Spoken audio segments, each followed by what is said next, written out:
Buenas noches, arrancamos la segunda parte de esta transmisión especial por las elecciones, versión pisando el área en modo electoral, pisando el escrutinio, arrancamos, vamos a estar hasta más o menos 23:30, horario estipulado para analizar los resultados que recién hemos conocido todos los argentinos. Massa, ganador de la primera vuelta, habrá segunda, casi 36 puntos contra 30 de Javier Milei, los dos candidatos que siguen con vida en la carrera presidencial.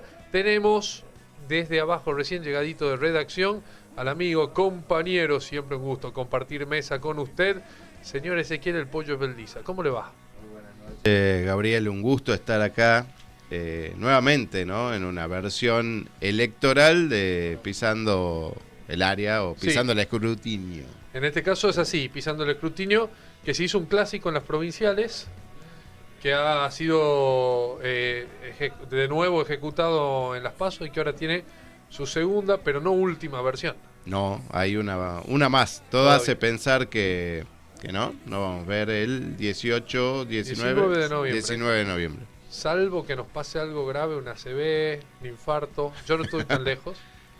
Pero en ese caso habrá quien me reemplace, me imagino. Siempre habrá. Pero no, vos sos irreemplazable, Gabriel. ¿Cómo estamos? ¿Qué tal el resultado? ¿Sorprendido o no? No, está dentro de lo que mis expectativas anunciaban, ¿no? Este es el momento de decir tal cual lo pensábamos, tal claro, cual lo decíamos. como te venía diciendo. Sí, tal cual. No, pero sí había un margen. Era una elección que era muy difícil de vaticinar, digamos, en proyecciones de número y demás, ¿no? Porque, bueno, lo de las PASO fue una sacudida importante. Sabíamos que iba a ser distinta esta, pero bueno, traducir eso en número es otra instancia, ¿no? Yo estaba totalmente preparado para sorprenderme. Acá siempre hay que estar preparado para la sorpresa. No viniste solo, acompañado. No, hay dos grandísimos invitados para analizar estos resultados, estos números. Los presento de izquierda a derecha, si se quiere, según la composición en esta mesa de debate. Ah, bueno, aclarado, menos mal. No, claro.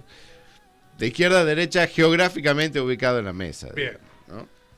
Está acá a mi lado la señorita, colega y gran periodista Jorgelina Salazar.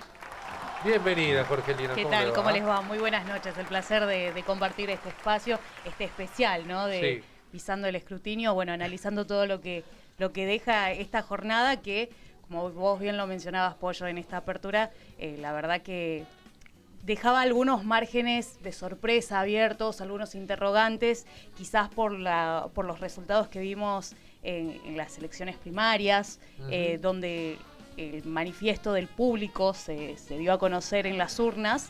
Quizás hoy no podíamos apresurarnos a dar este resultado que deja, por lo menos por ahora, en los primeros resultados del escrutinio, a Sergio Massa con una ventaja del 36% ante un Javier Milei con un 30%, que la verdad ha sorprendido y bastante. Queda aún todo por definirse, porque el 19 de noviembre queda abierto el balotaje, siempre ahí estirando y jugando con todo lo que puede ser la estabilidad, y habrá que ver qué es lo que va a suceder mañana, cómo impacta este resultado, cómo impactan los mercados, nuestra moneda y demás, porque ahora hay que ver el día después del impacto de estas elecciones. Bien, es así, hay que esperar eso. Y va a ser clave. Va a ser clave, sí, lo que pasa en estos días, ¿no? Mucha especulación de por medio también, se nos viene casi un mes por delante que va a ser bastante agitado, supongo, ¿no? Con un panorama ya definido entre quienes van a ser los que peleen, los que disputen la presidencia. Bueno, nada, va a haber que ajustarse los cinturones porque va a haber seguramente mucha pirotecnia en estos días. Y déjame que lo presente al otro de los invitados, a Leandro Rossi, que viene de ser subcampeón mundial, ¿no? En oratoria, después de un gran desempeño y de habernos representado y habernos dejado en lo más alto ahí del podio. Así que bueno, nada, un invitado de lujo. que justamente llegó a esa instancia, bueno, él lo va a contar seguramente mejor, pero analizando el avance, ¿no?, de estos discursos negacionistas, ¿no?, particularmente en una de las figuras presidenciables como es el caso de Javier Milei, ¿no? Bueno, muchísimas gracias por la invitación, Ezequiel. Estoy muy contento de estar acá, de poder conocerte finalmente en persona. Y sí, como mencionabas anteriormente, llegué a la final del Campeonato Mundial de Oratoria con un discurso que tiene que ver con cómo los discursos negacionistas están tomando cada vez más fuerza en Argentina y especialmente en un sector particular de la sociedad que es la juventud. Y especialmente la juventud que acompaña a Javier Milei, que es una juventud bastante nueva dentro de lo que es la política partidaria, que no está acostumbrada a los golpes bajos. Y me gustaría también analizar justamente esa cuestión, ¿no? Hemos visto un peronismo bastante decaído en ánimos después de las PASO, pero hasta ahora nunca hemos experimentado cómo estos grupos libertarios pueden llegar a tomar unos números similares a lo que hemos visto durante las últimas horas, y estaría bueno analizar justamente qué tanto van a caer los ánimos dentro del espacio libertario posterior a estas elecciones y ver cómo va a repercutir eso justamente de cara al balotaje. Sí, porque además creo que siempre hay una tendencia de subirse al caballo del ganador, ¿no? De cara a estas instancias, y hay que ver si ahora golpeado, con una derrota que por ahí no esperaban, incluso Milei dijo en el Movistar Arena hace 3 días que ganaban en primera vuelta, sí, ¿no? Y no solo lejos de eso, sino que perdieron, y con unos 6 puntitos que no son para nada despreciables, dado el escenario que se había dado en las PASO. Así que me parece que ese también hay una cuestión anímica también en las elecciones, aunque parezca futbolero el término, siempre lo hay. También hay una sensación, hay gente que hace un poco más de un mes, en junio, casi 2 meses, se fue contenta porque votó a Milei y lo vio ganador. Y hoy repitió y se va perdedora a dormir, ¿no? Y también golpea eso, me parece, poniéndome en la cabeza de quien lo haya votado. Es algo también para tener en cuenta. Me parece también una cuestión bastante importante y es el apoyo internacional que ha tenido Javier Milei durante los últimos meses, con Vox en España y con la familia Bolsonaro en Brasil. Personas que han venido a Argentina y que están presentes esta noche en el búnker de Milei vinieron con la total convicción de que Javier iba a ganar en primera vuelta y tampoco sucedió. Entonces también me parece interesante ver de qué manera quizás le sueltan la mano estos partidos a nivel internacional y Javier Milei queda cada vez más solo en una región que claramente no lo está acompañando. Sí, además eso, hay que ver quiénes, no todo el mundo quiere quedar pegado del lado del perdedor, ¿no?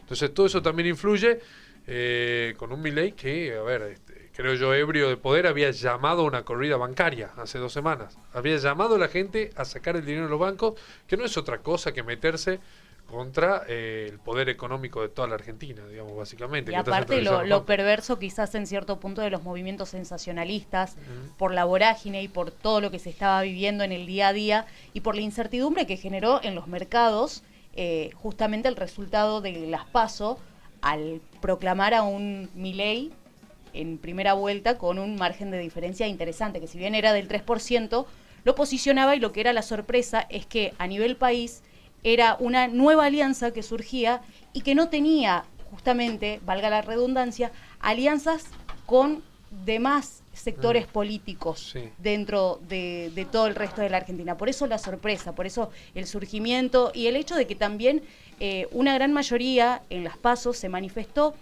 yo creo que desde el enojo quizás, hablando quizás un poco con el diario del lunes, como se dice. A mí me quedaba dando vueltas las declaraciones de un testimonio que justamente uno de los colegas de la provincia hacía justamente a los ciudadanos, y hacía referencia a que muchas veces el argentino tiende a votar a su propio verdugo. Y yo creo que las PASO tuvo mucho que ver con estas cuestiones emocionales. La mayoría se manifestó ante un enojo, ante una situación insostenible, y obviamente dejando en claro que quienes tenemos el poder quizás de otorgar justamente esta cuota de poder importante es el ciudadano común que se manifestó en las urnas. Por eso, bueno, ahora la sorpresa de quizás equilibrar un poco las cosas, porque con el paso de los días las propuestas quizás de Milei empezaron a perder quizás fuerza, y eso también en contraposición se puso con las propuestas ya más concretas de Sergio Massa y en vistas a todo lo que puede llegar a sucederse. Un factor importante va a ser qué van a hacer los votantes de los otros candidatos, los que quedaron afuera. Uno de ellos, el más importante, es Patricia Bullrich, que está hablando ahora en vivo y la vamos a escuchar un ratito. A ver. De la República, los valores de la transparencia, los valores de la lucha contra la corrupción, de un país que debe abandonar el populismo si quiere crecer y terminar con la pobreza.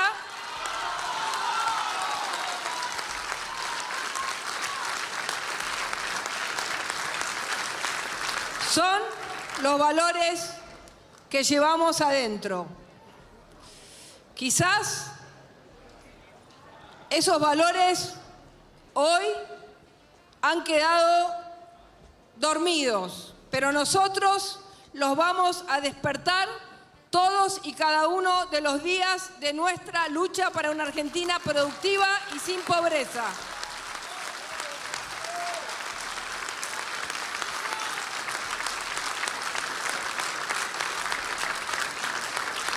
Importa siempre el camino, importan siempre los objetivos, para nuestra Argentina. Hace años que la Argentina se hunde en la decadencia y les quiero decir que no voy a renunciar a mis convicciones, de cuál es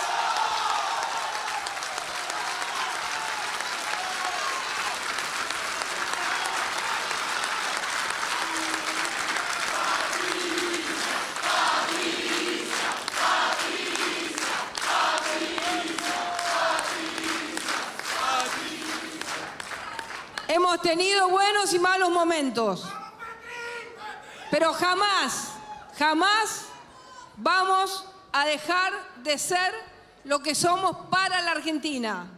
Nunca vamos a ser cómplices del populismo en la Argentina. Ni nunca vamos a ser cómplices de las mafias que destruyeron este país. Desde el lugar que me toque, no me voy a rendir nunca. Y creo que nadie de Juntos por el Cambio se va a rendir nunca.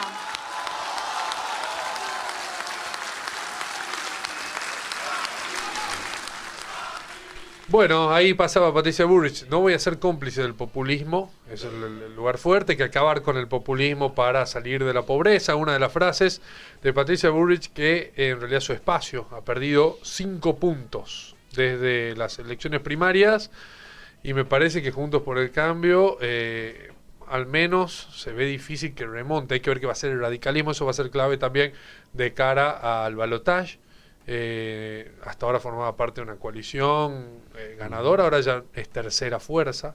El radicalismo que había sido absorbida por el PRO en esa coalición en la que nunca tuvo protagonismo. Bueno, me parece que va a tratar de surgir por afuera en algún momento, no sé. Sí, yo creo que tanto agitaron con la grieta, ¿no? Y la polarización esa, donde Bullrich fue edificando su discurso, la muestra tanto a los dos bandos, si se quiere, de la grieta, ¿no? El kirchnerismo, que no tiene presencia en estas elecciones, sin embargo ella hizo su campaña fundamentándose en contra del kirchnerismo cuando no hay un candidato kirchnerista, y por otro lado ellos, ¿no? Todo el espacio de Juntos por el Cambio quedan fuera de la, como vos decís, digamos, un tercer espacio y el gran derrotado en esta instancia, ¿no? O sea, sin duda, un espacio que se tiene que rearmar para volver a jugar como fuerza política, porque hoy, después de este golpe, y con Mauricio ahí que no se sabe si pone su ficha en Milei o en ellos mismos, se lo veía ahí con cara de velorio, pero bueno, últimamente hubo un coqueteo ahí, ¿no? Hay que ver cómo se reagrupan esa fuerza y para qué lado juegan. No, de las pasos para acá, Mauricio Macri se mostró decididamente en apoyo a Milei. Decididamente, por ahí no lo decía tan abierto, pero le tiró 3.000 centros y en contra, en perjuicio de su propio espacio, el espacio que él mismo creó. Que a ver, el PRO era un partido unipersonal prácticamente, hasta que fue creciendo en poder y fue juntando adeptos como Bullrich, como Carrió, y algunos personajes ahí veíamos, nunca me acuerdo, diputado, bueno, Blanco, ¿ves? ¿No? La verdad que es bien complejo qué va a pasar con Juntos por el Cambio de ahora en más. No, y sobre todo también teniendo en cuenta que Larreta mantiene una relación de amistad sabida y conocida por todos con Massa, Sí. y que al mismo tiempo personajes como Lilita Carrió dijeron públicamente que jamás votarían a Milei porque según ella y según cómo lo adjetivizó es un neofascista. Entonces también hay que tener en consideración estas cuestiones, ¿no? Como si bien la principal figura de Juntos por el Cambio, que sigue y continúa siendo Mauricio Macri, ha coqueteado de una manera muy intensa con Javier Milei durante los últimos meses, hay que ver también que hay un sector muy particular y bastante grande de Juntos por el Cambio que continúa siendo bastante distante a todas estas ideas que propone Javier Milei. Sí, habrá que ver justamente desde ese lugar las nuevas alianzas, porque ahora quedan ya los rezagados, podríamos decir, que hoy se despiden de esta gran vuelta, y habrá que ver las nuevas alianzas, justamente por esto, porque también, así mismo como Mauricio Macri ha manifestado su apoyo en cierto punto a Javier Milei también hizo lo propio y dijo que no tendría problema en trabajar con alguien como Mauricio, justamente como el expresidente. Ahora lo que a mí me llama la atención, y trazando quizás un paralelismo, es los discursos, ¿no? Porque por un lado teníamos a una Patricia Bullrich hablando en contra del populismo y en contra del kirchnerismo, y por otra parte tenés un Javier Milei hablando en contra de la casta. Entonces, como que los discursos han ido segmentando a distintos públicos y tratándolos de orientar, y hoy quizás en estas elecciones ese discurso ha perdido todo sustento y poco a poco se fue como desfragmentando. Habrá que ver justamente en qué se basará ahora las propuestas, los discursos, porque ha perdido magnitud, ha perdido fuerza, y ya hablando de candidatos puntuales, tanto como Sergio Massa, que esto que vos marcabas justamente de que no hay candidatos kirchneristas, y con lo polémico que ha sido Sergio Massa por el paso que ha tenido en los distintos espacios políticos, como si el resto no hubiera mutado o no hubiera transitado por distintos espacios, quizás hoy es un condenatorio causado quizás por quedar preso de sus propias palabras en algún momento. Sí, bueno, a ver, Bullrich es un ejemplo de una política que ha pasado por un montón de espacios a lo largo de los últimos 40 años, empezando en la Juventud Peronista como montonera y pasando como ministra de la Alianza, ahora como en Juntos por el Cambio, bueno, ministra de Trabajo de la época con mayor desocupación y miseria de la Argentina, o sea, no tenía muchos goles para gritar tampoco Patricia Bullrich, me parece, ¿no? No digo que Massa los tenga, que es el ministro de Economía, de un 140% de inflación, también es verdad, es lógico que haya mucho descontento para con él, pero no estábamos hablando de personajes que tengan demasiado mérito en su carrera política, y por eso es que aparece una persona como Javier Milei, totalmente desde afuera, con un discurso agresivo, señalando con el dedo a medio mundo sin demasiadas propuestas, al menos que parezcan viables, y saca 1/3 de los votos, ¿no? Y sigue siendo competitivo de cara al balotaje. Yo creo que también, y tomando lo que dijiste hace un ratito con respecto a los discursos, hay que tener muy en cuenta que la mayor cantidad de miradas se han ido para lo que es la carga emocional de cada discurso durante estas elecciones, ¿no? Y siento que en ese sentido Sergio Massa ha aumentado la carga emocional de una manera muy importante durante las últimas semanas. Siento que el equipo de comunicación, por ejemplo, poniendo el subsidio y sin subsidio en cada vez que las personas ponían la SUBE, por ejemplo, siento que ese tipo de cuestiones que quizás parecen minúsculas o que están más apartadas de lo que podemos ver acá en el interior del país, en Buenos Aires, pero sobre todo aquellos que viven en el AMBA, tienen un significado muy fuerte, porque no es lo mismo pasar la SUBE y que te figure 70 pesos a que te figure además abajo que sin subsidio pagarías 700. Sí. Entonces esa carga emocional que impulsó a través de esas cosas que parecen más pequeñas, siento que jugaron mucho, sobre todo dentro de lo conurbano profundo.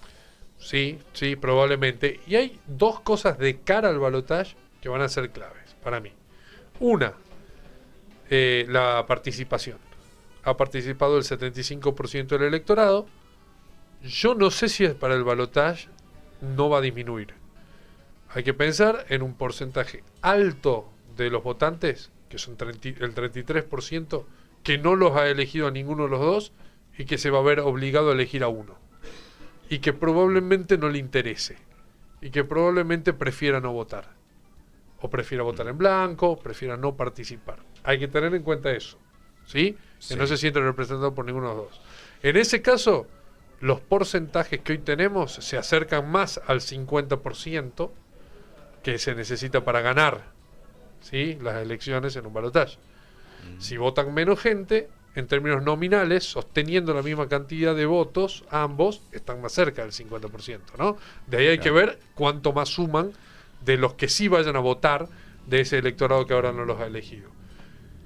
Esta idea, esto que planteo, acerca más a Massa a un triunfo. Ahora, algunos de los números que hoy favorecen y sostienen la remontada de Massa tienen que ver con elecciones locales. Por ejemplo, en provincia de Buenos Aires, donde Kicillof y sus intendentes han tenido un desempeño muy, muy fuerte, muy bueno, y que ya no van a estar en la boleta del balotaje.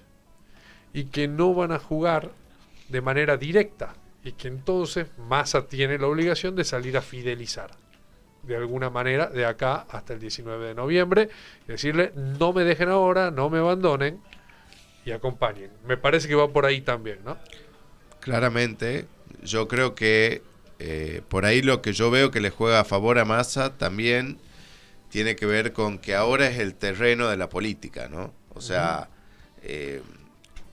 va a llegar en mejores condiciones al balotaje aquel que sepa tejer alianzas, jugar estratégicamente en el terreno de la política, que no es el terreno de Milei, ¿no? Es un fenómeno outsider de la política, claramente, más vinculado a lo emocional, como se ha dicho acá, a la mediatización y a la espectacularización de su discurso.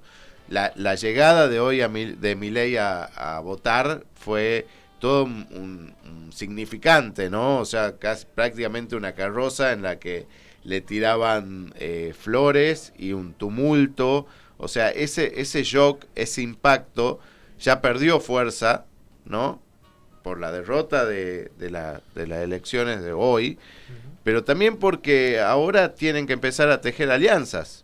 Y no lo veo a Milei tejiendo muchas más alianzas que no sea con Macri, por ejemplo, ¿no? Sí, porque además despotricó contra todo el mundo. Exacto, eso quizás es lo que lo pone en un lugar más circunstancial. Me intriga quizás cuál será la estrategia de ahora en más de Javier Milei y sus funcionarios, que denotan de una gran precariedad a la hora de establecer justamente vínculos con los demás políticos, porque en los debates hemos visto lo pobre de sus discursos, de esta carga emocional de la que se habla, y que quizás en cierto punto el ciudadano común que por ahí estaba como molesto, enojado con la realidad que a todos nos afecta, y yo creo que es tan ocupa un lugar tan circunstancial, podríamos decir ahora, y trascendental en nuestras elecciones por el momento que estamos viviendo, porque yo creo que con la salida de Alberto Fernández, en su momento ya remontándonos al gobierno anterior, veníamos de un gobierno de Mauricio Macri, que justamente era una gran sorpresa porque era una alianza nueva que se creó bajo quedar presa de las palabras de Cristina, de que justamente, bueno, armen su alianza política y que esa alianza haya prosperado y logrado sus frutos, que no haya sido justamente lo que se esperaba, porque la palabra cambio puede entusiasmar a muchas personas, y la verdad que terminamos siendo gobernados durante 4 años por una agencia publicitaria. A mi modo de ver las cosas, puedo estar errada. Yo creo que con el gobierno de Alberto Fernández, mucha gente había trazado como un margen de esperanza del hecho de decir, bueno, podemos salir de esto y volvemos quizás a lo que ya conocemos o a lo que medianamente nos da un marco de tranquilidad. También hay que entender que el contexto de pandemia y demás factores que han golpeado muchísimo las economías, no solamente a nivel nacional, sino a nivel mundial, complican un tanto las cosas, porque también uno se pone a pensar en la cantidad de ayudas sociales que se brindaron en el contexto de pandemia y que ese dinero difícilmente volvió al país a reingresar e inclusive a mover nuestra propia economía, porque después las cosas empezaron a desenvolverse de una manera tan escalofriante por momentos y entre este marco de incertidumbre que la verdad nos llevaba quizás a preguntarnos, por ejemplo, a mí me llamaba mucho la atención quizás la neutralidad que había de un ministro de Economía que no hablaba de la suba escalonada del dólar.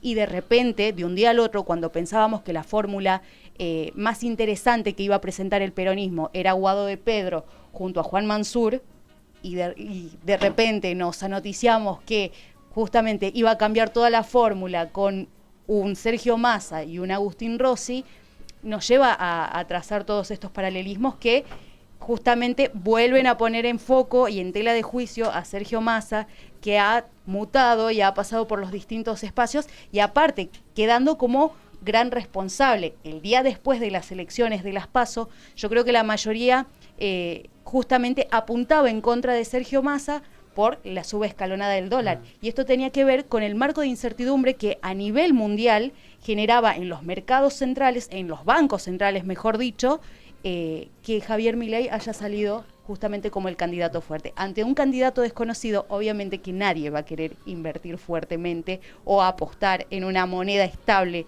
en nuestro país. Por eso es tan necesario prestarle mucha atención a lo que va a venir ahora, porque habrá que ver ya en el post de todo lo que ha sucedido, qué es lo que pasa, cómo se empiezan a aliar, porque también hay que pensar en un frente de izquierda que también ha tenido una participación muy interesante, que ha tenido oradoras muy buenas como Miriam Bregman, que en su momento también volvieron desde ese lugar quizás a brindarle la potestad de reivindicar a la mujer desde la política, desde la fuerza, y también se lo ha visto en los debates. En ese sentido quizás se notó esta parte tajante también de las mujeres dentro de la política contra este Javier Milei, que apunta a distintos sectores sociales, no solamente a las mujeres, sino a la gente mayor, a los que perciben jubilaciones, a los que perciben ayudas sociales, que en gran parte tiene que ver con la mayoría de nuestra ciudadanía. Seguro. A ver, como para resumir, ir dejándola picando para el bloque que viene, hemos asistido a una elección bastante atípica. Si uno mire el ministro de Economía de 3 cifras de inflación, es el candidato, ya no te digo el candidato más votado, el candidato ya de entrada es algo extraño. Una ministra de Trabajo, como decíamos hace un rato, de hace unos años atrás, de uno de los peores gobiernos de la historia de la Argentina, con los números totalmente desfavorables, otra candidata, un señor que apareció hace 6 meses en televisión y que jamás ocupó un cargo electivo alguno, o al menos ejecutivo, también candidato, con mucha capacidad de competencia. Bueno, estamos hablando de que hay una devaluación también en los cuadros políticos que se han logrado conformar, ¿no?, como candidateables, y Milei forma parte de eso. Porque hablabas y comparabas un poquito con Mauricio Macri, que la verdad me parece que el gobierno de Macri fue lamentable para la Argentina, pero Mauricio Macri había construido su candidatura después de 8 años de gestión en la ciudad más importante de la Argentina. Se había logrado una coalición con un partido centenario como es el radicalismo, se había generado un montón de cuestiones que tienen que ver con la construcción de poder que Milei no. Exacto. Por ejemplo, ¿no? Entonces, me parece que hay una devaluación absoluta en cuanto a los cuadros que han llegado a esta elección como presidenciables. Y ya que lo mencionaste, al cuadro que era una posibilidad en un inicio, Juan Mansur con Guado, yo creo que en ese sentido el peronismo tomó una muy buena decisión en colocar a Sergio Massa, porque es el candidato más rosquero por excelencia, y siento que fue bastante estratégico en el momento en que decidió comunicarse con el resto de los partidos, a diferencia, por ejemplo, de Javier Milei, que estuvo llamando, pone bombas, montoneras y un montón de adjetivos más a Patricia Bullrich, lo cual complica gravemente que ahora pueda recurrir a Juntos por el Cambio, aunque sea para tejer algún tipo de alianza. Por otro lado, también considero bastante interesante de ver cómo, si bien Miriam Bregman no va a llamar a votar por Unión por la Patria, claramente sí veo como gran parte del electorado quizás más trotskista o de izquierda puede llegar a ver en Sergio Massa una salvación, un cachito de luz frente a lo que representa Javier Milei en ese sentido. Ya hubo un llamado al voto anti-Milei, que en este caso no es otra cosa que llamar a votar a Massa de acá al 19 de noviembre. Bueno, vamos a un corte un ratito, enseguida venimos con más Pisando el Escrutinio, seguimos analizando, estamos en vivo hasta las 23:30 por la 95.9. Comunícate con nosotros, 3813-623-581. Nuestro WhatsApp, tu radio.